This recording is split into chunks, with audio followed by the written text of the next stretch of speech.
سوی قصد ابیملک. و ابیملک ابن یروبعل نزد برادران مادرش به شکم رفت و به آنها و به تمام قبیله خاندان پدر مادرش سخن رانده گفت: لطفاً در گوشهای همه ساکنان شکم بگویید برای شما کدامش بهتر است؟ آیا بر شما 70 نفر یعنی همه پسران یروبعل سلطنت رانند یا که بر شما 1 نفر سلطنت راند؟ و به یاد آورید که من استخوان و گوشت شما هستم. و برادران مادرش درباره او در گوشهای همه ساکنان شکم همه این سخنان را گفتند و دل آنها به طرفداری ابیملک مایل شد، زیرا که گفتند او برادری ماست.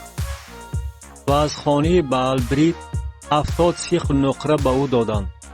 و ابیملک آدمان بی ملاحظه و لاابال را به آن نقره کرا کرد و آنها از عقب او رفتند. و او به خانه پدرش به اوفرا آمده برادران خود پسران یروبعل را که 70 نفر بودند بر یک سنگ کشت. ولی یوتام پسر خردی یروبعل زنده ماند، چون که پنهان شد. و همه ساکنان شکم و تمام اهل بیت میلو جمع شده رفتند و ابیملک را نزد بلوط ستون که در شکم بود پادشاه کردند.